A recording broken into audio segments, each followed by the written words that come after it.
Hello, Mamta. Thank you so much for doing this. By the way, ladies and gentlemen, this is Dr. Mamta Sagar. She's a poet. She's a lot more actually. She's a translator. She's an academic.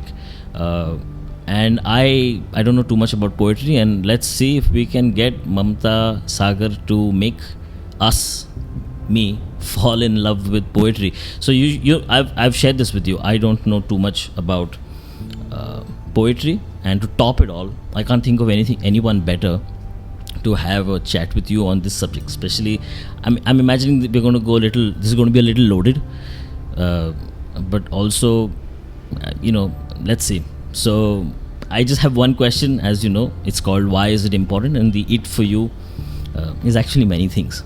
So, can you make me fall in love with poetry? Thank you, Weber, for having me. And yes, poetry is something, once you fall in love, you can never get out of it. And I am one person who lives through poetry, dreams through poetry, eat poetry, everything. How do you teach? You're a teacher. How do you start teaching poetry? Because when I was I'm a 83 guy, so when I was taught poetry, I was taught like British poetry. I was taught how to mug poetry. I was taught everything I think wrong. My introduction to poetry was pretty toxic, my relationship with poetry. And here you are, who's also teaching poetry. You speak Kannada, and you, in a way, I'm looking via this podcast to just fall in love again with poetry. Okay, everybody seems to be having a great time. I'm the only guy who doesn't get it. Can you let's walk through and also, I wanted to also ask you this question. You'll see a lot of rappers now, Indian rappers, with the film Gully Boys. And I want to ask you two questions. I want to ask you a question about rap, and I want to ask you whether is this your competition? Are they sensitive enough? Are they protesting enough? Your poetry is political, and a bunch of questions around which I want to ask you. Also, as a translator, your contribution is pretty phenomenal. So, can you just share what do you think about the rap scene in India? First I will answer your question about being a teacher and dealing with poetry. Okay? Yeah. So I also curate an event called Kaavya Sanje. Since 2013 I have been doing this. I was teaching in Bangalore University Kannada department. I was teaching comparative literature there. And I realized that Kannada students were really, really good. Only drawback was the English language. Okay. So so they don't speak English. Yeah. No, they were like they felt a little insecure speaking English, because English speaking people are very different compared to Kannada speaking local people, because they all came from far and wide, economically not so good backgrounds. Yeah. But they are brilliant. They would have struggled to come and do their masters. Just get into the college itself is a challenge. Yeah. And then they have to deal with all kinds of things in their life. So what I did was I selected a few good poets in that. I mean, whoever wrote, would come to me, and what I did was I took them to Mahatma Gandhi Road, MG Road. Okay. And then the metro was yet to come. But Rangoli Metro Station had Rangoli Metro Cultural Center had come. Artist Surekha was the director for that, our dear friend Surekha. So I told Surekha that I would like to use this space. So I took them there, and on the footpath, which is within inside, with mic we started reciting Kannada poems. MG Road and cantonment spaces are not so Kannada spaces. Mostly outsiders come, and people there are very comfortable speaking English. It's not like South Bangalore. So within the city, which is a cosmopolitan city, there are spaces that would like either allow you or not allow you inside because of various things. Yeah. So suddenly I could see that people just stopped their vehicles on the road. They came, got down and said that, wow, people are reading poetry in Kannada here. And also I didn't want to make it Kannada thing, Kannada. But both. Okay. Poetry and performance. That's what. Poetry was being performed by young poets. Okay. And so what I did was I made it multilingual. I invited more poets from schools and colleges and teachers. Different edition had different, like one edition was poems which were made into songs in films. Oh. So I invited singers, playback singers. They came and they sang with the students, and students sang, and from all Tamil, Kannada, Telugu, South Indian languages. So it was a multilingual kind of a thing. And then, there was one Kaavya Sanje where when the government started installing machine looms in the handloom sectors, there was a big protest. Okay. Okay. And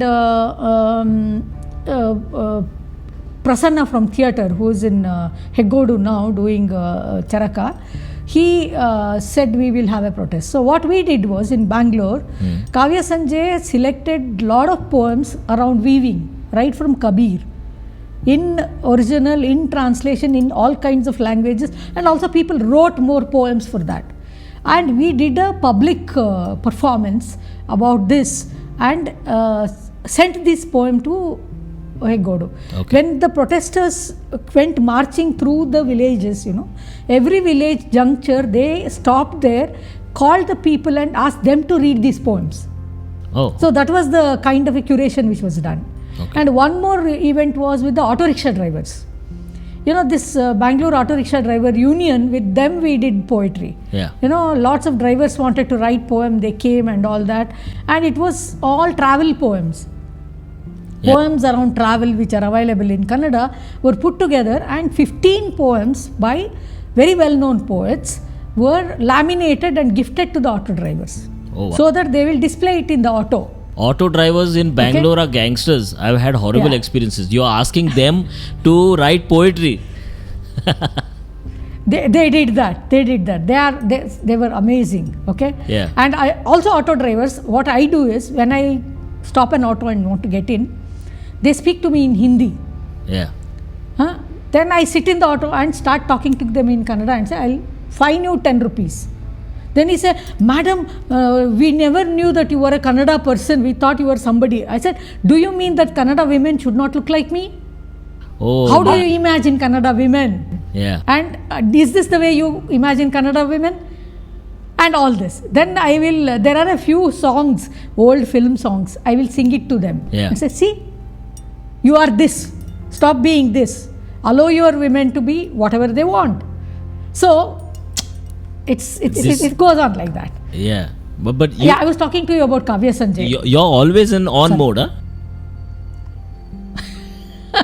Because people actually tweak it. I mean, they give a chabi and so that I have to speak. No, people don't. And, you are on. It's like, so when you write okay, firstly, the rap thing I want to ask you about Indian rap. You've been hearing Kannada rap. Yeah. Are they writing? Do you think it's just about, like American rap has a history of like just, I mean, there's powerful prose and poetry there also. But in India, what the you're Black Movement, for example. In India, what you're listening to? The rap scene. Okay, first of all, let me tell you. Yeah. First of all, let me tell you. Poetry has been the form of making poetry, I'm saying, has been changing all through. Right from 12th century Vachanakaras to the 15th century Bhakti poets to the nationalist poets and the modernist poets and the Dalit poets and women writing, and so it's getting various inputs so that the poetry form and the rendition keeps changing. But you didn't consider rap as... You didn't include the rap thing in poetry. I'm saying that now. And therefore, I also consider rap as a new form, which will actually allow you to say certain things in a certain way. Yeah. Okay. So as you asked a question, the American rap or rap from anywhere else, mostly it is influenced by the black movement or the Latin American this thing, or kind of. Yeah. Then what is happening in India? Okay. So it is not that, see, Indian rap is located in India. Yeah. Indian rap, like, it has come up now in this point of time where there is so much of political hazards, socio-political hazards that are happening, So rap is giving poets a kind of a voice and a medium where they could question that. Yeah. There are there are beautiful rappers in regional languages. Yeah. Okay? Yeah. So I'm not calling it as mother tongue, I'm calling it as regional languages. Okay. So there are very good Kannada rappers, some of them very young, they are doing it. But see, again, history of rap it's good if they know the history of rap. Yeah. If they need not know the history of rap, it's okay, because they are taking the form and applying it to whatever they want to say. Yeah. Lots of this during the protests, many young people came up with rap, and Bangalore itself has a big group of young rappers. Do you advise them? Do you help rappers improve their poetry? What do you mean by that? Does that? I mean, listen, what I'm wanting to tell you is, what I want to tell you is, that is poetry. No, but in terms of, in this new language. No, if they come to me, I will. If they come to me, some young rappers will come and talk to me, and then I will say that maybe, this could be said, because rap also has sound. Yeah. Sound is very important for rap. To me, it sounds like sound and narrative. Sound and story. To me, it crossfades. Are two very important elements. Yeah. What you said, everything about poetry, and what I listen to about what artists are saying as rappers, there's definitely a common denominator the way I look at it as a viewer. And I feel like they need more empowerment. It's just because it's music, just because it comes under the genre of music, do you look at it differently? No, I won't put it under the genre of music. I'm putting it under the genre of poetry only. Oh, nice. This is now, rap is a form that is helping youngsters, helping another one big communities. See, very nice thing about this rap is, it will just allow anybody to rap. Yeah. This group which is there in Bangalore, which practices rap in Bangalore, has Dakkini rappers, they have English rappers, they have Kannada rappers, they have Telugu rappers, Tamil rappers, and all these young people are not so white collared or they are not somebody who not privileged. They could be, most of them are not. Yeah. I'm trying to tell you this, and therefore, the Dalit writing which came up and the rappers that are coming in, I would like to connect the two of them somewhere. I don't know how and where. Yeah. But there was a reason for the Dalit movement to, it had to come. It had to. There was no other way. Yeah, enough. Okay? Yeah. And also, similarly, rap had to come now. Sure. To tell stories, tell narratives to the people. Yes. Talk to them about what they are going through. Yeah. And talk to them about how to deal with it. Yeah. I just love these young rappers. Sure. It's beautiful to have new genres of poems, poetry, and see, always, another thing I have observed is, nothing will get erased. Something comes, something else goes. Doesn't happen in poetry. Everything remains. Even today in Kannada culture, people, our great politicians who are so corrupt, will also recite vachanas. which doesn't fit them at all. Okay? Yeah. And people from north, the politicians, the rulers who come to Karnataka misspell Kannada, talk wrong Kannada, but they want to recite Vachana, which doesn't fit them. And they are horrible, How does Vachana, how does this come in from their mouth? They are not worth it. So poetry is that strong. Poetry is something, it is there, and you need to know how to use it. That's true. Now, as you know, there are new kind of intellectual groups which are being created and floated in the communities that spread hate, and they speak of all kinds of things. They are producing art, they are producing poetry against certain communities, they are producing films against certain things. Everything is happening now. It's not that poetry is a medium everybody wants to exercise, everybody wants to take. It's extremely political medium, extremely personal medium. Poetry is one that will connect you to everyone. That's interesting. I have worked with visual artists. I have collaborated with visual artists. I have collaborated with musicians. I have collaborated with people from diverse languages all over the world. It's very nice to and I have translated lots and lots of poems. See, whatever I pick to translate, most of them are all contemporary poets. I want to ask you this. I want to ask you this translation thing. It's like, why is it? And sorry, it joins with this point of yours of translation. My question is, why is it important to? I know why it's important, but what is the? Let me ask you this question another way. What are the repercussions of a bad translation in poetry? I will tell you about. First, I will tell you about why translation. The time will decide what you need to translate. Okay, I translated Elif Shfak's 40 Rules of Love into Kannada. Okay. I took almost 2.5 years to translate that novel. Okay. Yeah. And that novel has a cover page where there is this girl in a frock who is walking towards the sea. Because translation once upon a time was thought that it should replicate the original. Yeah. There isn't an original at all. There can't be an original. Come on. Wait a minute. Let me explain. Go back. If I translate Vaibhav, it is my Vaibhav that I am locating in my culture. It's not you. Who are you? I don't know. Okay. Sit back. Let me explain it. So, see, translation, when you pick something to translate, why will you pick something to translate?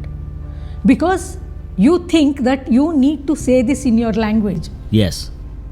This has to come in your language. Yes. Okay. So I translated, when I went on Charles Wallace Fellowship, my project was to translate 100 poems of resistance from all over the world. Oh, wow. Okay.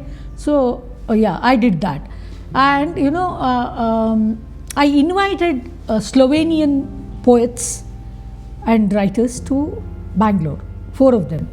One is Brane Mozatic, who is one of the finest poets and who is an gay activist, one of the early gay activists in Slovenia. And Suzana Tratnik is a lesbian activist in Slovenia. Okay, and translating them was a challenge, particularly Suzana. The language that she uses, and I have published a trilingual book into with Kannada, Slovenian and English. You're doing all of this into Kannada? We did it in Kannada. All of this into Kannada. Okay. So, through English, of course, and then we sat with the writers and reworked on it. Yeah. Okay. Yeah. So, she invents a lesbian language altogether. Okay. It was so difficult to bring that into Kannada. Yeah. And how would you, like one of my students, my young students who I involved to translate this, she said she's scared and she doesn't want to invite her parents to the book launch. Why? Okay. So because the language was that. And it was so beautifully done, you know. And I, in a way, I located it in Kannada. Because the story was that, and the thing was, you know, she didn't want her parents to know that she has translated a lesbian writer. See, these are some certain things. The translation will also, and another thing is, I translated Elif Shfak. But what happened? Continue that story. No, but we brought out the launch. We launched the book. I spoke to her mother. The mother came, everybody came, and it's a trilingual book which has come out beautifully. Okay. You know? Publishing support was from Center for Slovenian Literature. Yeah. They helped us bring this book out. So when I translated Elif Shafak's 40 Rules of Love, this is a novel, very poetic novel, okay? And it's an affair between Rumi and Shame Tabriz. Oh, okay. And about Sufism, about Turkey politics of that time, and there is a parallel contemporary couple who are going through the contemporary times. So, but it's full of reference to Islam. So what I did was, I did a lot of work around this, and I read Quran, versions and versions of Quran to understand. Yeah. And also I had a student who had studied the Mauli thing. I took his help, and also traveled to Turkey. I had to go, and then, you know, I also learned that there is a sect, the Sufi sect, which is called Dream Readers, and that comes in the book. And they are vanishing nowadays. So in Turkey, I was told that they have all gone now. And because Sufism has become a commercial thing, you know, exercise, whirling dance and all that. So, but I was told that they are there in Morocco. And luckily I got an invitation from Morocco. Okay. So I requested them that I would like to meet these Sufi groups. Which they are located in somewhere. So I went, and one of the Arabic professors there helped me. He came with me. It was so funny, and it was on top of a hill, and a small little temple, like a structure, tiny little door. Okay, and when we rang the bell and we waited, and somebody came from below, climbing up. I could see his only this much, you know. And with that surma, wow, he was so good, and with turban and all that. And he said, "What? Who are you?" And the professor was translating. Everything was going on in Arabic and French, okay? Mostly Arabic. So he said, "She has come from India, I had informed you." He said, "I never thought a woman would come." You know? Then he asked me, "Are you a believer?" I said, "I'm not a believer." "Then why did you come?" Okay. I said, I believe in love and affection and Sufism, you know. I have read a lot, and I would like to talk and all that. Then they opened that. We literally crawled in, okay, and went down in a large space. It was so beautiful. Wow. And they requested me not to take pictures, but he spoke to me. Yeah. Then he wanted to read my dreams. I said no. Yeah. Why no? But it was a lifetime moment for me, meeting these people, you know, like I have written about it. Where can someone read your works? Has anyone correctly translated? Not works. No, not the works. Dream. The dream. Has anyone converted your Kannada poems into English correctly? That you're happy, that you're comfortable with? They have. I also translate. What if the translation, as you said, that the translators' ideas are, you know, it's not about the original, but wait. Let me finish about Elif Shafak's book. You know, what I did was, the cover page was I didn't like it, because I was translating this book because, you know, Kannada needed a text or a narrative that would speak about Islam and the beauty of Islam and Sufism and many things, and address the politics that was going on here. I wrote a long foreword why I am translating this book, And also, I gave a glossary of characters and from Quran, which comes in the book and all that. And for the cover, what I did was, when I went to Istanbul, there are these pebbles under the Taksim Square.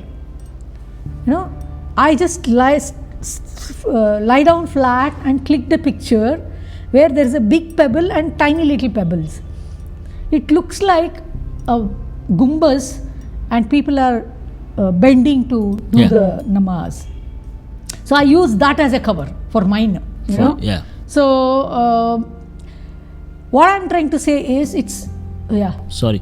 So no, what you were trying to say? It's very important for us right now to do what is needed for this country, for this language, for this culture. Yeah. So all my translations, whatever I pick as a translation to translate, has this. I've translated a lot of black poets. I've translated Latin American poets. I've translated poets from all over the world. Let me ask you this last. So who would answer certain things which I want to talk about? Sure. And can you tell me what is the journey of yours of becoming a poet? And should I ask you the first question that you hate the most at the start only? I want to ask, because we have a lot of students, a lot of aspirational poets. Right. How much money do you make from poetry? Top question. Oh, wow. Poetry brings me lots and lots and lots of love and affection.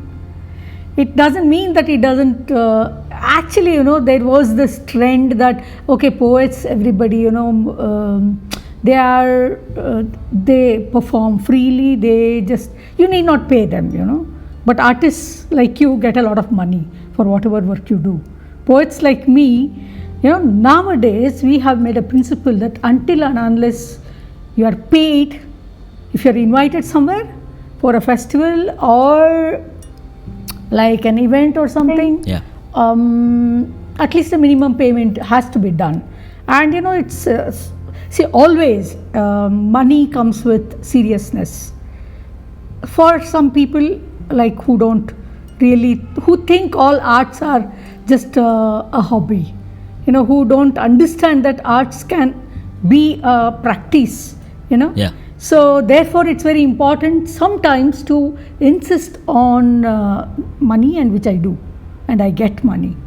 Not big, but at least some. No, it's important. And all youngsters, young writers who come to me, young poets who come to me, I teach them that you are not for free. If somebody invites you, charge them. And the translations work, whatever work you do, you please charge them, depending on who they are, what they want, what do you want to do with them. I was always been thinking, and I'll ask you upfront again. This is, there's YouTube now, there's Instagram. Everybody has a voice. Everybody can say what they want. This is nuance now. Somebody likes dark, satirical poetry. People know how to think now. People know how to express themselves. In the age of YouTube and social media, isn't poetry it can be boring? So how do you? Social media is a very interesting thing that came into practices like poetry, writing poetry or becoming a poet or whatever, because I personally believe that each and every person has the talent to write poems, and that person can write. But how do you nurture yourself in becoming a poet is a different thing. Now that social media, it entertains all kinds of things. It also entertains poetry. Like, for example, a lot of people have found these screens as a kind of a podiums where they launch themselves as poets. But that's fine, no problem, because poetry is said or practiced in diverse ways. This also is something that has been, like every young people, they would have written something or the other. Poems are written by every person, as far as I believe. You can't escape that. Then you run away from that is a different thing. like you said that you don't understand poetry, or Yeah. there is nothing to understand, there is something to practice, to live in, like therefore social media in a way gave a lot of space to lots and lots of people to express in whatever language they want. Otherwise, that's one good thing about social media. And also the limitation of social media is until and unless you rework on your work and you really get involved in it and make a poem, then it doesn't become a poem. Make a poem. For example, make a poem. Yeah, because for example, I would like to use the example of a carpenter. A carpenter can make a chair which will stand really properly with 4 legs. Yes. Okay? Yes. And I can't do carpentry. I write poetry. Yes. I edit. I really chisel. I really know the sound, know where to stop, what to bring in. Yeah. So that whole thing takes a lot of time. You need to equip yourself in these skills of making. Yeah. With words, kneading with words, weaving with words. I'll come back to my. No. Yeah. Come back. Social media most of the times will not give space for this, or Yeah, it's quick. people will just put something and go away. Yeah. Yeah. So how would you make me fall in love with poetry? Like if you have just over a party you meet somebody in a quick way, obviously, because we are also speaking just for a limited amount of time. If you met someone who doesn't know, is uninitiated, doesn't know anything about poetry, what would you say to them to say come on board? It's a beautiful subject. How do you say that? How do you make someone fall in love with it? First thing I will do is, if somebody is not interested, I don't care. And if somebody is curious and comes to me, only then I will show them or talk to them about diversity and the colorfulness of engaging with poems. Okay, I also do workshops. Workshops like people who want to do poems, want to write poems, want to make poems, come to the workshop. But why is it important? And why is poetry important? Yes. Poetry is, most of the times, poetry is kind of a tool. It is a form, it's an expression, it's a tool that allows you to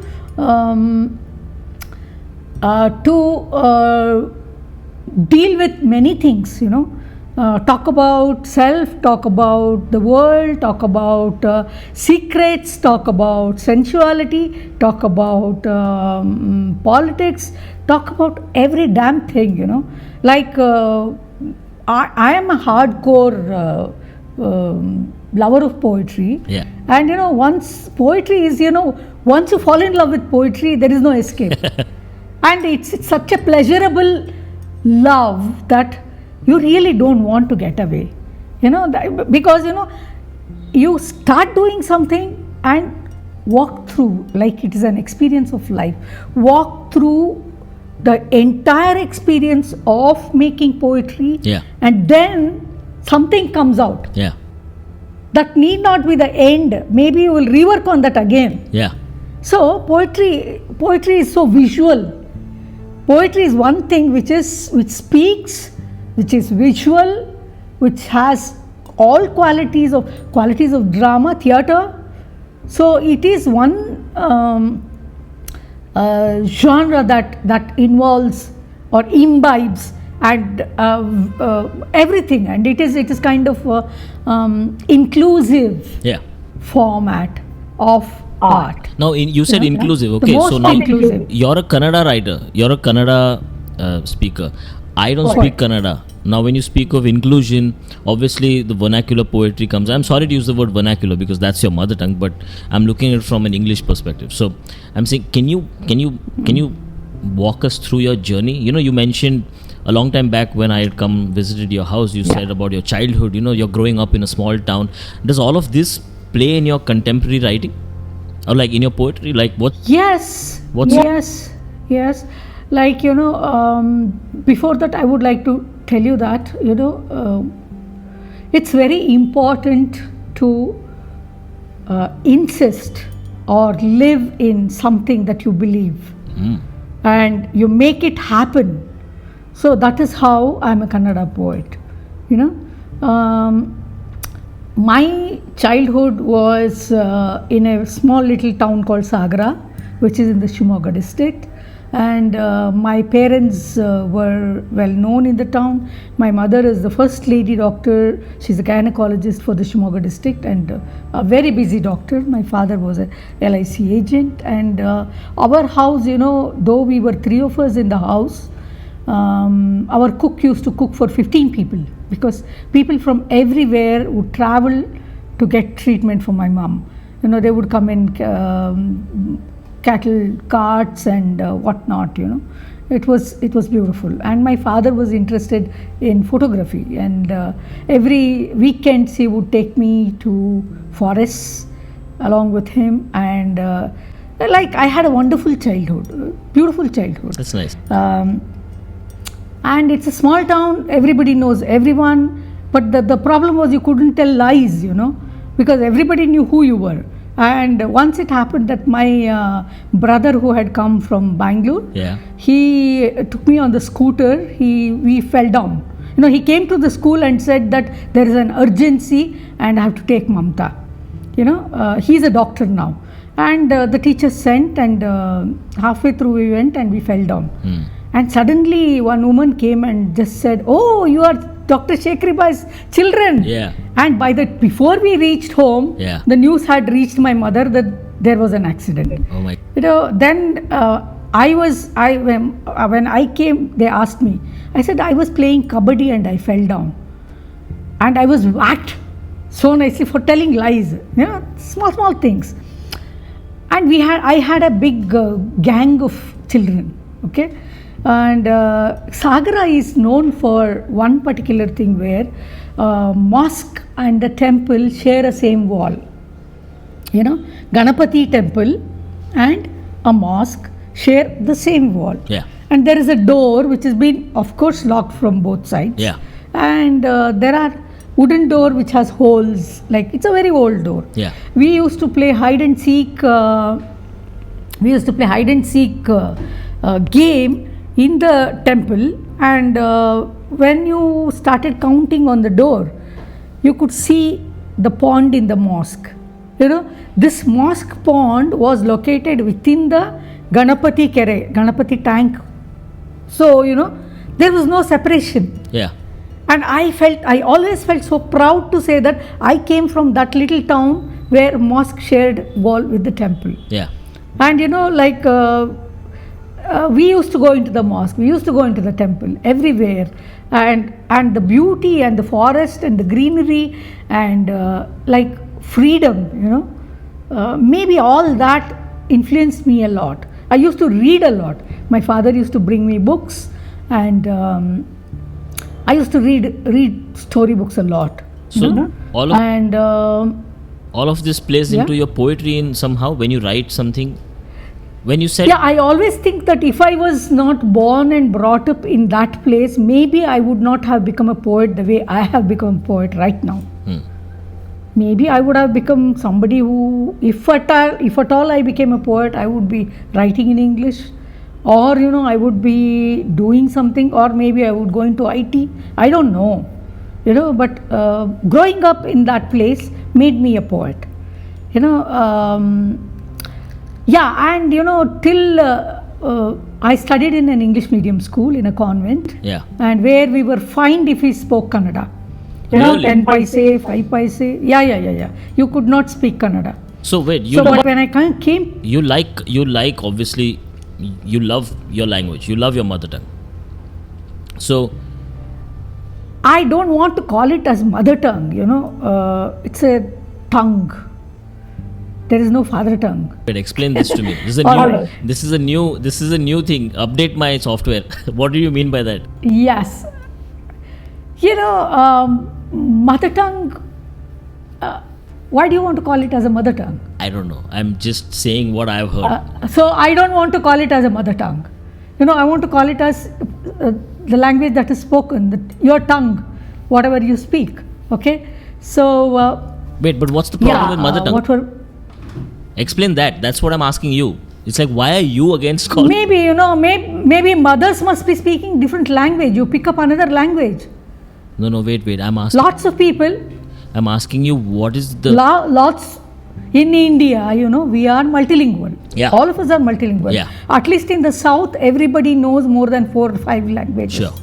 Okay? Yeah. So there are lots of Kannada writers who are really Jnanapita awardees, most of them, like Masti Venkatesh Iyengar or, various other people, big names. Yeah. They are all, their house language was Tamil. Yeah.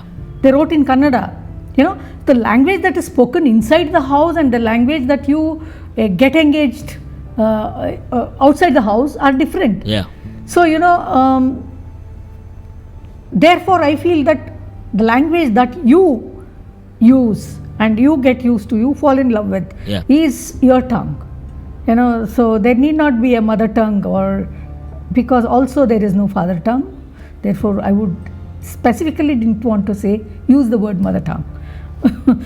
All right, I forgot what we were talking about. No, we were talking about your childhood and your inspiration, and I explained to me this thing. It's like what Kannada did to you as a young girl. Yeah. English medium. Yeah. English. See, when we were charged 10 paise if we spoke in Kannada.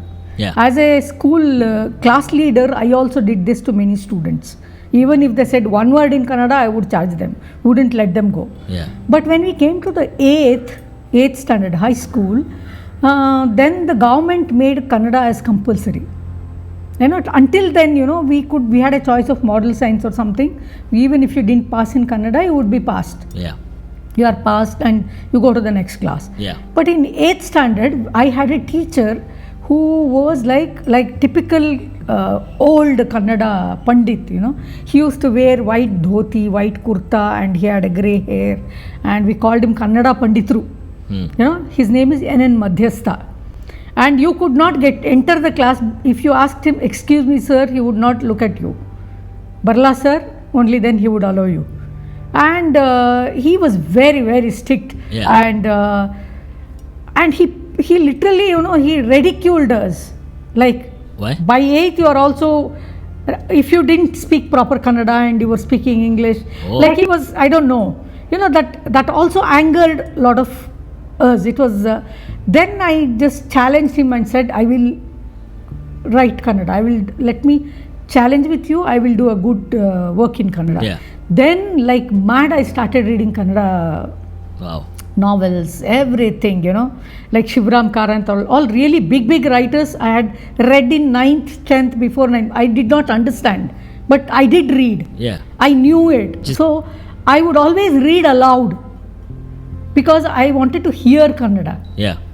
And this reading aloud probably also allowed me to listen to the sound of Kannada.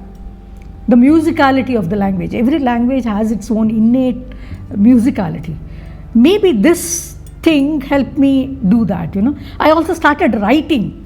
All spelling mistakes were horrible in high school, but I did a good job, I really wrote, by the end of 10th standard, I wrote a small short skit in Kannada and I directed it and we did it.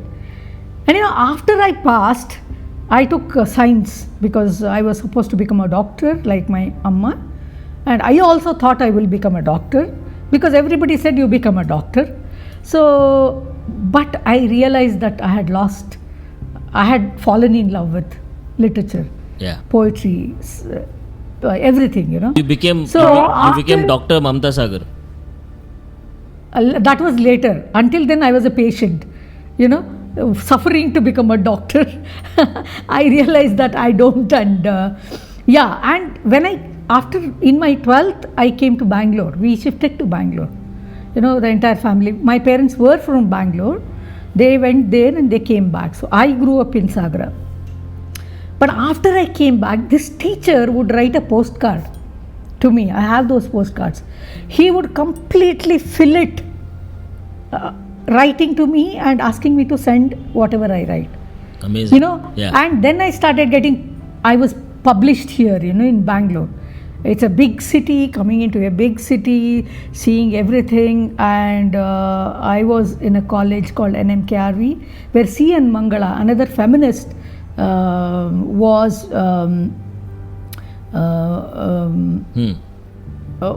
the principal. Okay. How does all of this play into your poetry? Because most of the people who want to get into poetry, I'm asking you a larger question. I'm asking you a question is that, does it take a special kind of confidence or a certain kind of articulation? Do you need technical, the know-how of knowing how to write poetry? Or are you just, when do you realize psychologically or in your confidence that, you have poetic ability? It's about thinking freely, right? Okay. Or am I wrong? Yeah. It's about thought. No, it's right. The thing is, once you start, see, I was telling you about reading aloud. Okay. Yeah. Reading aloud, I somehow got used to reading aloud, and also there were lots of, every morning I used to hear Suprabhata that would be played from the temple. Okay. And all these, Suprabhata, or there was this puja in the puja room, mantras, all those I would recite. Yeah. So I always loved reciting aloud. And what I would do is, I would recite and dance along that. Keep steps and, whatever it was, whether it was Gayatri Mantra or Suprabhata or Kumarvyasa Bharata from the 15th century, whatever text it was, I used to do this, Yeah. So in a way, probably, maybe I was listening to the sound all through, and it was so beautiful to recite. And sometimes, what I would do is, I would break the line and add some other line so that the entire meaning changes, okay, of whatever I was reciting. Yeah. I was experimenting this, and I also translated, I used to, just like that, for fun, I would translate a lot of rhymes, children's rhymes, all that I would translate and say it in Kannada. And also, these small little poems, I would say it ulta, upside down, like, not upside, line goes from left to right when you recite. So all these things I would do. I would play with the sound of the language. Yeah. And as I went on doing this, maybe I fell in love with that. And and I also would read a lot, as I told you. Yeah. And when I started reading Kannada, I read only prose, not poetry, because poetry I never understood what it was. Oh, you're like me. But no, yeah, maybe I started like you. Now you will fall in love with poetry. Please. That's what I will do now. Yeah. Okay. So also, when I was growing up, there were these cassette poets. Some big poets who made their poems into cassettes. Yeah. People would sing, or in a way, people ridiculed them as cassette kavi. So because they all write songs, not poems, kind of thing. Because they were commercial. And one of the modernists, they were also commercial, and also they had to do la la la with the la la la only. Samjha. See, like when we were growing up, it was modernist poetry influenced a lot. It was the time of modernist poetry where most of the Kannada poets were English teachers and who read Eliot, Yeats and Auden and all that. And Gopal Krishna Adiga is one of the finest poets, I just loved reading his poems. The way I got into his poems is, I almost recited all his poems, everything I knew. But what did you take I would from recite. What is the key learning from this? Kavi ko kya kehna hai? Key learning from this is, see, the poem need not be follow the rhymes or rhythm. It should be narrative. The rendition is important. Sure. It's a free verse where the rendition comes as an important thing that connects the poem. That's what I learned. And also, Adiga wrote a lot about, like Eliot he wrote, So it also showed me that history is important, for a poet. Oh, yeah. you need to locate yourself, and you need to know your language history, history of the nation, history of being a person, being a woman, being whatever. Yeah. Why is it important? It is important because you live in a specific time. That time has a past and a present and a future. And whatever you live or live through is influenced by something that has already happened. Yeah. So either Indian independence or the kind of literary history that was being constructed, where lots of people were marginalized and forgotten and not considered at all. Along with this, these kind of engaging with poetry brought all this into me. Sure. Like I started thinking about women writing in the 80s when I was in the college. Yeah. It was the peak time of feminism, and you're saying I should tell you this. That was the peak of feminism. Sorry? Or now is the peak of feminism? Feminism is always there. Yeah, okay, no, but it began then. It shoot up then. Okay, I should tell you something. See, because women started writing, because men were already established. Yeah. So all the forewords were written by men to women's poetry because they were already established writers. Women would go and request them to write, and they would write. So 3 women poets, Pratibha Nandakumar, Hema Patan Shetty, and one more I forgot. Their books, their forewords were written by very well-known poets. So whose name I am not bringing here. Okay? So one of them wrote to Hema's book that, well, this is the way feminism has to come in. See this woman, she writes about her body, she writes about delivering a child, she writes about kitchen, she writes about domesticity, she writes about jewelry, about sari, about body and sexuality and the way she desires. And this was going on. Yeah. And another one wrote to Pratibha's book as saying that women should stop talking about their own sexuality because it doesn't sound like women writing.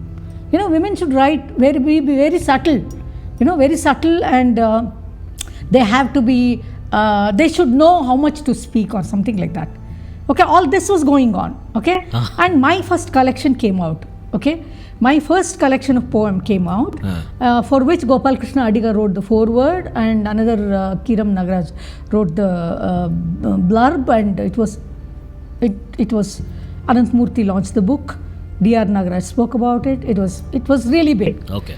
When the book came out, one of the critics said, these are not the poems written by women. Mamta, coming from Malenadu. Malenadu is the region where there are forests and where I grew up. Coming from Malenad, she doesn't. There's as a woman, she doesn't write about. There is no fragrance of flower, jingles of the anklet, no. Nature, the way it has to come by a woman, and there is no love poems, that kind of love poems that women write for men, and all this. Then I said, even then I had a shorter hair, I don't wear flowers, and I don't. I was not cooking then. I didn't know cooking. You don't fit his. You don't fit his framework of a woman. I don't, and my poems don't. Okay, I fit into his frame of women writing. Okay. So, as a woman, I should have done many things, which I haven't done. And, I cannot talk about politics. My poems were political. My poems were talking about diverse things. It was talking about self. It was talking about isolation. It was talking about displacement. But see, the way writing by women was discussed and talked about itself was a problematic thing, Yeah. And as women writers, as a woman writer, I really had to, all through, I did this in my poems. What I did was, like, for example, it's so popular in poetry is so, misogynic sometimes, okay? Because it's always the metaphors that are used in poetry are so gendered. Like, for example, a river that flows, its aim is to go and reach the ocean, which never moves, which is calm and quiet, and river, like, you know, it goes like that and reaches the ocean, and the mountain is peaceful and you need to go, and there is a massive tree and the creeper climbs. So always you knew who was creeper, who was the tree, who was the river, who was the ocean, and all this. There was this binary oppositions have been used in poetry, you know. So I started cancelling that. So that's interesting. Until and unless you cancel the binary opposition, the meaning cannot be changed. If you have to change the meaning of the metaphor, you need to get it out of the binaries. Sure. So one of my poems where, you know, the she is the ocean. She and the calm one. She is the ocean. Vast, calm, big, which can hold everything, is the ocean. Yeah. Okay. And ocean, the music is a he who falls in love with the she.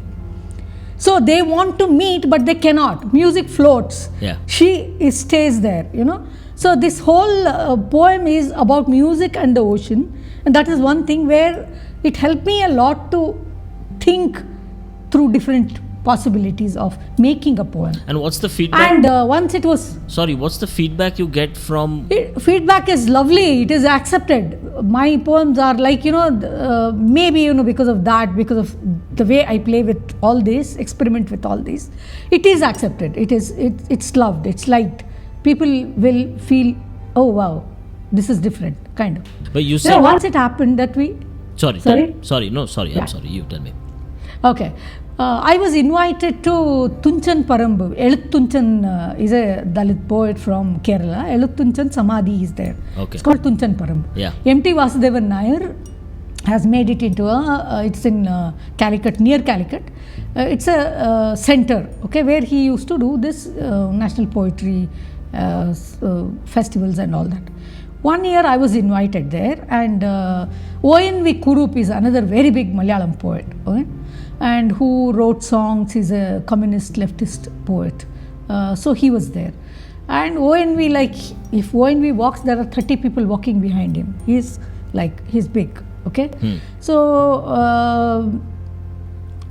it was like, he was too big to go and talk to him, you know? Yeah. So I did not have a chance to talk to him.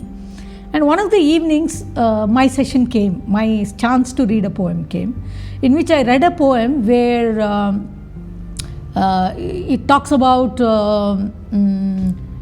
drinking water, the river water taken up in a handball, and you drink it. Yeah.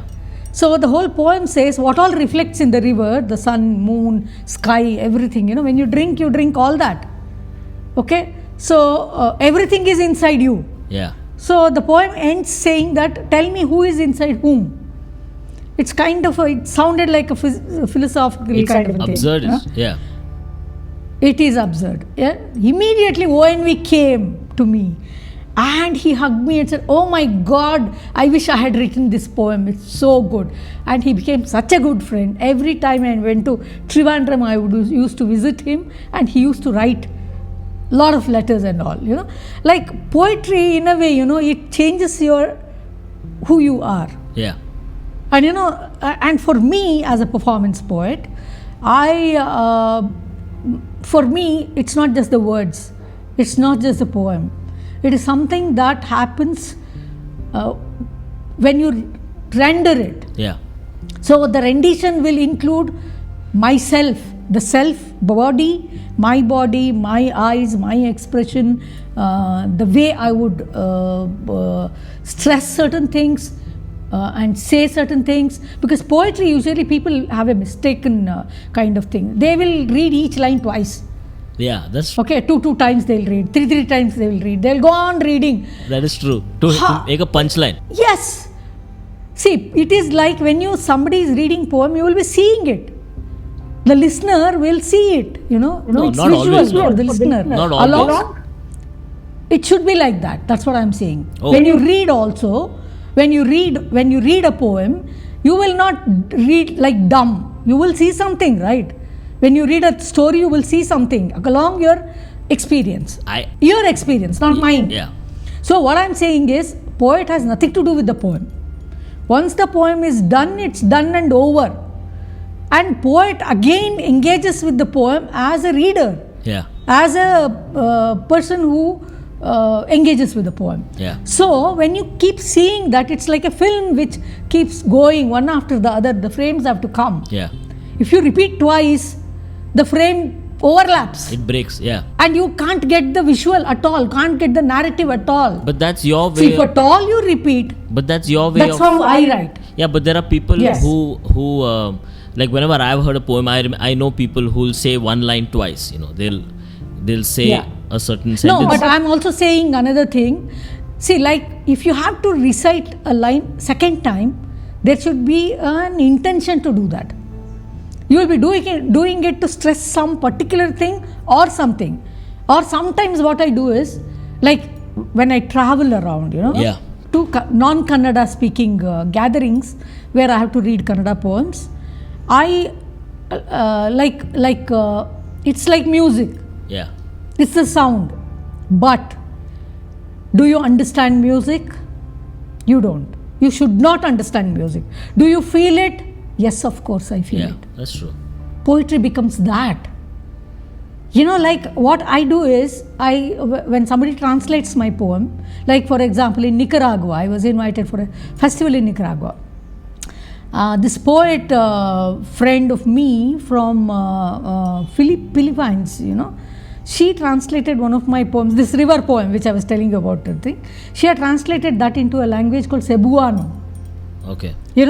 And her name is Marjorie Vasco, one of the finest poets from Philippines. So Marge and me, I designed a performance in Nicaragua where people don't understand English. Okay, so it was Kannada and Cebuano mixed together and performed. It was all musical. And when you walk around, talk to people, look into the eyes, tell them, they will understand what you're saying. Language is not a barrier at all. Are you sure? Later on, it was, because it sounds like most of the time. It sounds like you're having a much more greater time than the audience, because you are experimenting, you're playing, and the audience is subject to something completely abstract. So then how do you, isn't it, I'm going to use the word, it's going to become vague for the audience, like me, like I find this is the core reason why I find poetry vague, is because maybe I don't get, I get visuals, but I don't get the written text, I don't get poetry. Weber, I have a really good time. That part was right. Yeah. But the second part, I will involve my audience to have a good time. It's not that it's not absurd. It is the sound, and that's why I'm saying it's my body that is important in the poem. True. In rendition of the poem. Yeah. The poem on the page and will go away.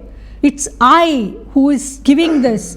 The way I speak, you should come to one of my recitations. Done. So that I will completely transform you. Can you do? Okay? Can you do one small poem in this thing? One short one of like maybe not now, maybe later, or you want to do it now? It's like later, maybe later. Okay. Yeah. So I I'm going to ask you again a question. My question is that I'm going to take this down straight head on. Now I'll start attacking you, because after listening to everything you said, also you're a political poet. Am I right by calling you a political poet? I am not a political poet. My poems are political sometimes. Fair enough. Demands. If time demands, if I am triggered, I will come up with a political poem. How I find poetry escapist. Okay, I find it too personal. I find it romantic. I find all these things. Now when you say you're I get your point when you say that your poems are political, and it's very important to write from the personal space, because then you're the most honest actually. But don't you feel it's a little at a time of when activism is needed, going on the street and reading out poems, isn't that the most I find it damn strange that a poet can actually go in the middle of a active, heated debate, where activism is needed. You can go and you read a poem and you think that you are actually making real change. Do you get feedback? No, I'm not thinking. No, the poets should not think that they are making a real change. But going and reading in an activism place and merging poetry with activism is extremely important, and it is a needed thing for the time. Why? Needed thing for the time. And like for example, if there is a protest for something, for asking for a proper space, inclusive space in this world, sure. Okay. And supporting something that has been broken or marginalized, Yeah. If you have a poem, see, protests are, right now, protests are very important. Yeah. Protests are those that will assure people that you are alive. It will assure people that you can get, you are also part of this space. You're listening to what power is saying, and you're fighting, and you're actually, it's the most real thing to do. I agree. Yes, and therefore, what will poetry do in that space? Yes, what will it do? So, I want to tell you. See, when I translated Fayaz Ahmed Fayaz's Hum Dekhenge into Kannada. Oh, really? Okay, it went viral. Oh, wow, I didn't know. Okay. Because when I translated that, Kannada, like there is one little passage where it talks about Kaaba and all that. Okay, so I was just wondering, how will I make this as how do I do this? Yeah. So the 12th century of Kannada, where there was a very important socio-political movement which produced vachanas. Okay. Basavanna was leading, and Allama Prabhu, Akka Mahadevi, everybody wrote, and people beyond caste and class and gender wrote poems, and they spoke it in the, it was kind of a spoken word which was said in the public spaces, and the whole thing is, each one imagined their own Shiva, the god. Oh, okay. My Shiva could be different from your Shiva. Okay. The Shiva that was imagined was along the profession that you did, work that you did. Okay. So there was a weaver, Jedar Dasimaya, whose Shiva was something different. Like there was a prostitute who called Sule Sankave. Her Shiva was called Nirlajjeshwara, Ishwara without Lajja. So wow, okay. The entire 12th century movement came to my help, and that is where they said, throw all the gods to the streets. There is no god who doesn't help the devotee. Devotees are important, people are important, not the god. So that I tweaked a little bit and brought in that into that poem. So the Kannada, people from the Kannada culture could quickly associate with that. But aren't you afraid? Whatever. Aren't you afraid that you now a lot of nonsense is happening because of a bunch of things, beheadings and all this. We are in 2022, by the way, and Nupur Sharma said something. So I'm seeing a lot of things on TV where you can't talk about gods, you can't manipulate even core, simple, basic, easy to people. Minor edits are being attacked. So aren't you afraid when you're making when you're writing such things that you would be attacked by fringe or some mainstream? I'm not saying fringe, I'm saying even mainstream, because normalcy is like moving on the other side. The whole entire intention is to plant fear, and By you. plant fear in each and everyone. Sorry? Your intention. I'm not afraid. I'm not afraid. No, your intention I'm is to not plant afraid. fear, or you're saying. No. Intention of the people is to plant fear among communities and tell them that if you don't do this or if you do this, you will have to face the consequence. Okay, whatever the consequence is. Because I know that, I'm not afraid. Okay, I don't want to live in a country or a land which is scared of somebody or someone, or just because religion is being. First of all, I'm a non-believer.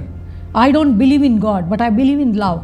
Okay. I believe in affection. I believe in inclusivity, and therefore, religion is something that I would not at all would want to use it, or I don't want anybody to use religion against religion as a strategy. Sure. You know, so I should tell you one thing, Karnataka nowadays, you have been seeing all kinds of things that are going on, It all began with hijab, then halal, then Muslim vendors not being allowed to sell in the places in Udupi, in the coastal Karnataka, and there have been protests all over.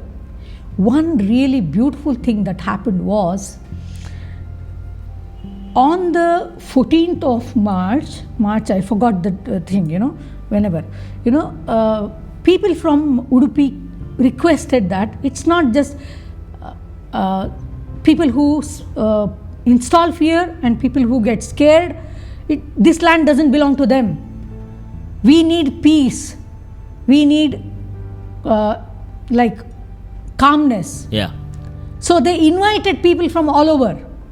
There were thousands of people who ended. I was there. I went, and there were thousands of people who landed up in Udupi. And you just don't. It was called a peace march, and youngsters, all in their 20s, boys and girls. It was very hot. They were just providing water to people. Food was arranged so well. Not even one person said any slogan against anyone. All the slogans were arguing for peace. And there were songs, there were dance, there was march, and the city saw something which it had never imagined. And priests from different dharmas were also invited to come and speak. They spoke for a harmonious land that we need. But within what you do as a poet, did you say something? I'm interested in this conversation is about the power of poetry, the power of speech, the power of. As a poet, yes, there were people who read poems, read poems for peace, and I also wrote a poem which I presented. Now, and which I will read it today. And this is what I'm asking: is poetry in a situation like this, gonna really? Okay, it helps. So I'll be a little blunt over here. It seems like a filler, like reading a poem on a stage. No offense to you. I'm saying it's like at a time when it fits these things. It fits these peace marches. It doesn't fit. I don't know how to say it. It's a little more passive. It's not offensive.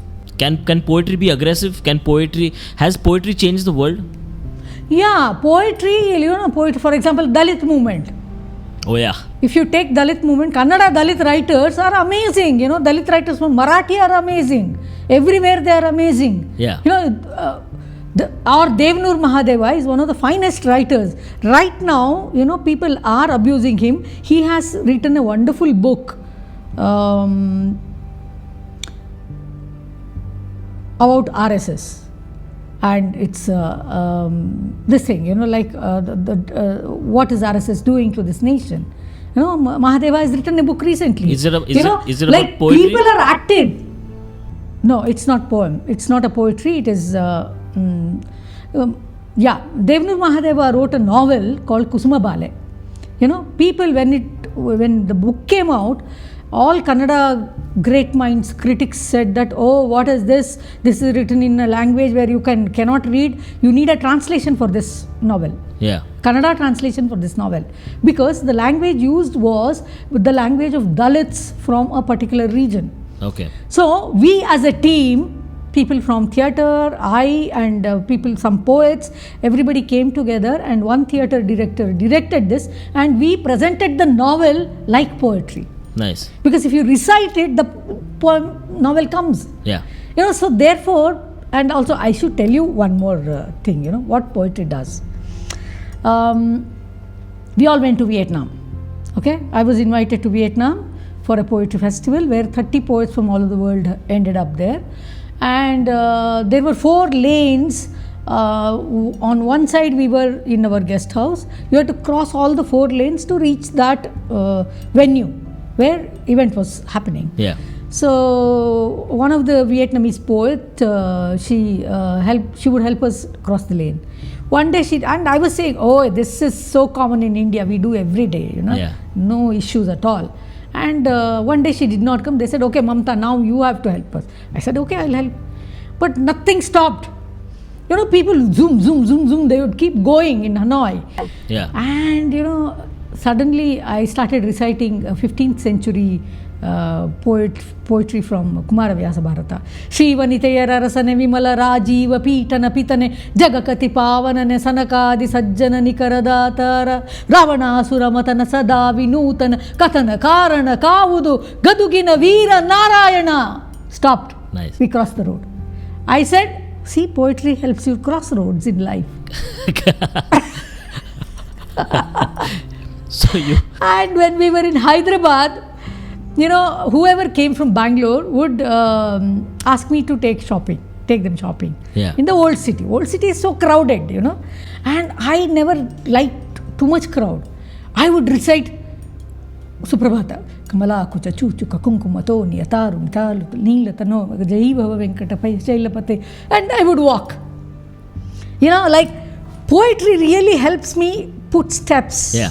The sound, the music, I have also performed with poets from like Italian poets, poets from German poets, and like I've collaborated with like poets from Welsh language, and I have collaborated and designed performances, and we have done it. Nice.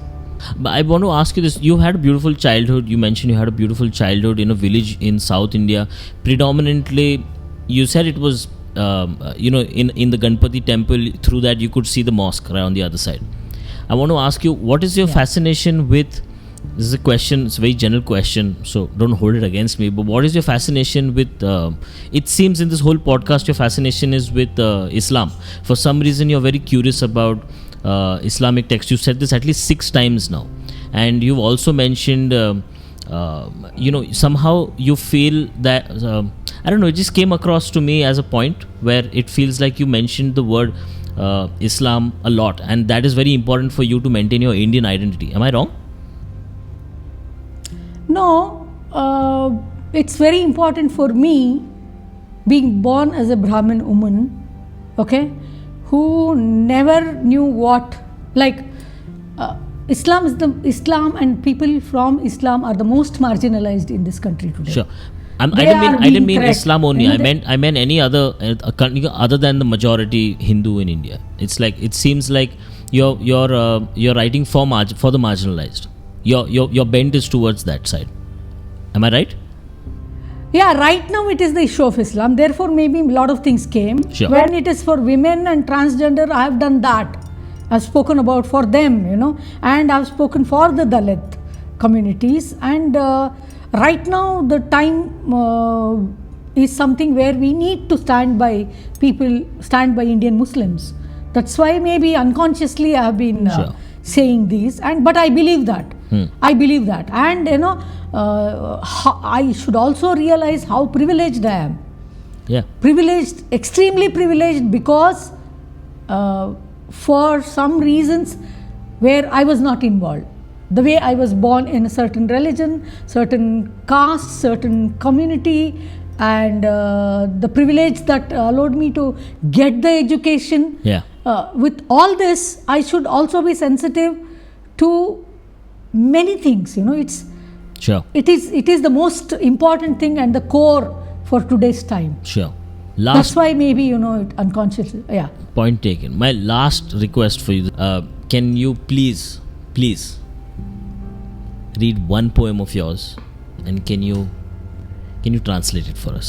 I'm assuming it's going to be a Kannada poem. Yeah. Can you tell us the context It's first? a poem. Can you tell us the context first? Can you read the poem in Kannada and then translate it? All right. Thank you. The poem is titled as "Does a Poem Need Order?" How do you write a poem? Wow. Okay. So I will read this in Kannada and then read the translation. It's translated by Maitreyi Karnoor. Okay. So the Kannada poem goes like this. ಶಿಸ್ತು ಬೇಕೇ ಕವಿತೆಗೆ, ಶಬ್ದದ ಕಾಲಿಗೆ ಅರ್ಥದ ಮುಳ್ಳು, ಕುಂಟೋ ಶಬ್ದ ಕುಣಿಯೋ ಅರ್ಥ, ಅಸ್ತವ್ಯಸ್ತ ಲೋಕದಲ್ಲಿ ಶಿಸ್ತು ಬೇಕೆ ಕವಿತೆಗೆ, ಶಬ್ದ ತತ್ತರಿಸುವಾಗ ತೊದಲುವಾಗ ತಡೆದು ನುಡಿವಾಗ, ಅರ್ಥ ಹೊತ್ತ ಮಾತ ಮೈ ತೂರಾಡುತ್ತದೆ, ಎಡವಿ ತಡವರಿಸಿ ನಡೆಯುತ್ತದೆ. ಕವಿತೆಯೋ ಶಬ್ದದ ಅರ್ಥದ ಹಂಗು, ಶಬ್ದದ ಅರ್ಥದ ಹಂಗು ತೊರೆದು ಶಬ್ದಾರ್ಥವ ಮೀರಿ ಮೋಹಕ್ಕೆ ವಶವಾಗುತ್ತದೆ. ಹೆಕ್ಕಿದ ಪದಗಳು ಚೆಲ್ಲಾಪಿಲ್ಲಿ ಚೆಲ್ಲಿ ಹೋಗಿ ಕಟ್ಟುವುದಕ್ಕೆ ಕವಿತೆ ಕೈಗೆ ಸಿಕ್ಕದಾಗಿ. ಮೋಹ ಮತ್ತಿನ್ನೇನು ಮೋಹಿಸಿದಷ್ಟು ಮತ್ತಷ್ಟು ಗುಣ ಮಾಡಿಸುತ್ತದೆ. ಕಡಿವಾಣಗಳ ಕಳಚುತ್ತ ಸಂಕೋಲೆಗಳ ಸೀಳುತ್ತ ಪದ ಪದ ಪದ ಮುನ್ನಡೆದ ಹಾಗೆ ಚೆಲ್ಲಿ ಹೋದಲ್ಲೆಲ್ಲ ಹೂಬಿಟ್ಟ ಪದಗಳು ಕೈತುಂಬ ಮೈತುಂಬ ಕವಿತೆ ಕಟ್ಟುವ ನಶೆ. ಸಾಲುಗಳು ಒಂದರ ಹಿಂದೊಂದು ತಾರಾಡುತ್ತ ಆಮಲೇರಿ ಶಬ್ದದ ಅರ್ಥದ ಮೋಹದ ಮೆಲುಕು ಹಾಕುತ್ತಿರುವಾಗ ಶಿಸ್ತು ಬೇಕೆ ಕವಿತೆಗೆ. ಈ ಅಸ್ತವ್ಯಸ್ತ ಲೋಕದಲ್ಲಿ ಶಿಸ್ತು ಬೇಕೆ ಕವಿತೆಗೆ. Does a poem need order? The words feet pricked by meaning, limbs and the meaning prances madly. In this chaotic world, does a poem need order? As the word stutters and stammers and speaks hesitatingly, speech clad in meaning throws its weight around, but the poem, unbridled to the high horse of meaning, stumbles on nonetheless and is imprisoned by the passion of that which transcends meaning. When words picked up carefully splatters and scatters and the nebulous poem floats out of reach, what else can this passion be? The more impassioned the word, the more it sins, shrugging of bridles, splitting fetters, as word after word walk ahead. Flowers bloom up from where they fall, and the whole body is filled with the intoxication of stringing them together into a poem. As line after line swing and sway drunkenly, ruminating over words, meaning and passion, does the poem need order in this chaotic world? Thank you. Interesting. This is something that cannot be rapped about, and I like this about poetry, is that it can be so meta. You're talking about poetry itself, about words, It's pretty amazing. I actually did like this one. I fell in love with it. It was well done. Thank you. So by the end of it, you fell in love with poetry. Total convert. That's good. Like, comment and subscribe to poetry. Lovely. Can you please now, please look into the camera one last time and... I would like to say a few things about translation. Yes. Which I left Oh off. yes, please. Okay? Yes. So translation, one is it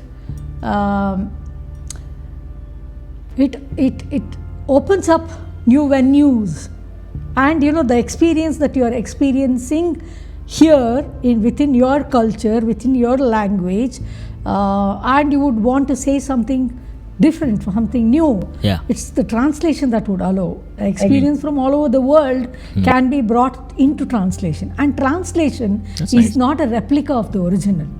Translation itself is a creative activity. Translation is something which you look for and you locate it in your language culture. Okay? So, see, when there was Dalit movement, lot of black writing comes into translation, okay, as a translation into Kannada. Yeah. When women's movement was happening, lot of feminist writing comes into language through translation, okay. And many things that you need to address within your space can be done through translation. So translation is quite a complex kind of an engagement, and it will also allow you to not just because you are the one who are translating, and like you weave the poem. Yeah. Translating a poem also needs a kind of a skill where the concepts, the possibilities, the background, the intention, everything should be relocated into another language culture. Yeah. So translating, in a way, translation is something which will tell you what is getting translated into culture. Yeah. Into that specific. Translation into your culture, or why do you need that? Translation is a kind of a process that will allow the translator to realize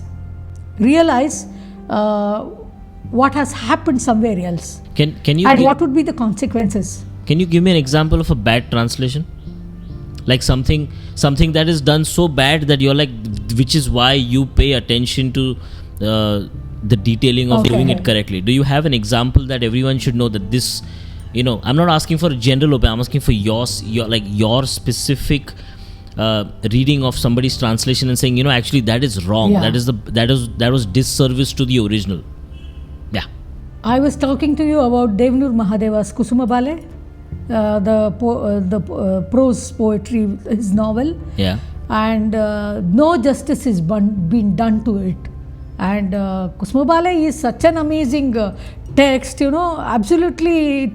The translation has almost killed the text, I feel, I felt extremely bad. I felt very, very sorry when I looked at the translation. So the meaning is completely distorted. Is the meaning distorted? No, see, it's not just the meaning. When you translate, there is a structure to the text. Okay, there is a structure. There is a meaning comes only in the end. Okay, there is a structure. There is a form that has been played through, and there is a narrative that has to fit this frame. Or you need to reframe it. You have to devise another frame instead of literally putting that into something. So there are many bad translations. I would like to talk about good translations, finest translations. Okay, so see, we have been reading. I grew up reading all Russian books, from then Soviet land, which we would get. So they were beautiful. It was translated, and there are very nice, amazing translators who are working around in this world today. Translation is extremely important, and the world has become small. Yeah. People, everyone all over the world. Yeah. So this exchange can happen, exchange of ideas, exchange of situations, exchange of your political positions. Yeah. I mean, knowing all these can happen, it is possible to happen, and translation is something that will help us do that. Like Very well said. and it's always Indian writing was always thought that it has to get translated to English. It's gone beyond that now. My poems are translated into Vietnamese, it's translated into Sinhala, it's translated That's into amazing. German, it's translated. It's like Indian writers, language writers, regional language writers are being translated into all kinds of things. And so much of translations from Latin American countries, Marquez is translated beautifully, or like anybody, from all kinds of countries are coming into Indian language writing. Yeah. It's not just that because it's one good work you bring it. It's not that. This culture, this language needs it, and therefore you bring it, and the time will decide what is to be translated. So translation is another amazing area which is like What advice? Drowned into translation. What advice would you give a young person who's coming into who's interested in this field? How should they approach this? How should they enter the field? And how does one become? I think it's very important for Indian youngsters to read Indian literature. Okay. To understand Indian language literature. Like, somebody from Tamil Nadu might not know any Hindi, that person might read the translation. So the good translation has to be provided. Yeah. Or a Kannada person might want to read something in Kannada. Yeah. Okay. So this Indian languages should get translated. Yeah. There should be more. It's already being done, but there should be more groups and institutions that would support this. Yeah. Kind of at Art History Plus, we've started converting Indian contemporary art, our art explained concepts, into Tamil, Urdu, Hindi, Marathi, Konkani, Gujarati, so that the grandmother of that area should know their own contemporary art. It's so sad. I agree with you. Yeah. I mean, the translation needs to and be also done. that sometimes what we do is, like you said, we technically translate jargons and throw it. It's not that. You have to creatively do it so that somebody who's reading it should like fall in love and want to explore more. That's so the good translation does that. What's your take on Google Translate? I love it. It's like when you are bored, just Google Translate, and I rap Google translations. No, but is Google Translate, do you think it's a step in the right direction, or do you think it's just Google Translation is trying to translate, but the language literatures, regional languages, I don't know how far it's good. No, but what if one day needs into... They need to work a lot. Yeah, what if they do work a lot, and what if one day they eat into your I don't know how to say this, in your quota? Or they can't, because you can say that, okay, online poetry has come, will it eat into your poetry? It's not. It's a different thing altogether. What if the computer code understands context? But it should also understand the frame. It should understand the flavor. It should understand the love you have with that. Yeah. Everything. I guess that's what makes a poetry human, right? Because otherwise, yes, poetry is something. It's beautiful. It's amazing. It has tentacles that will go into all other art forms. Yeah. It can imbibe. It can do a lot of things, and people are doing poetry now. Many artists are using poems. Yeah. Like poetry and. It's interesting. Yeah. It's a beautiful subject. I'm sure. I've started to. Yeah. You've allowed me to. You opened the door for me. Now, can you suggest 3 poems or 3 writers that I can will allow me to come closer to this? And I don't mean the school kind of things. Do you have any like entry level poets? Yeah. And not I you. will tell you. I don't want, not What? you. No. Somebody not else. me. One is Salma from Tamil. Okay. Read her in translation and listen to her in original. Anita Thampi from Malayalam. Anamika from Hindi. Okay. These are the 3 amazing poets. All right. Thank All you so women. All women. Thank you so much. I am going to say bye-bye. Thanks a lot. Yeah, this was a great podcast. Thank you so much. Do you want to just once more look into the camera? I could cut this part, but if you can just say a few words about maybe your experience, say you liked it, and please ask people to like, comment and subscribe. These 3 words have to be there. Please. Okay, so this is the podcast which will bring you a lot of interesting people, interesting discussions, interesting forms of art and engagement with it, and I'm sure you would love watching these. So please subscribe, like and share this and be with us. And hit Hit the bell icon.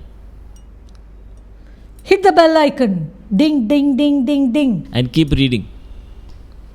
And keep reading. Bye-bye. Thank you so much.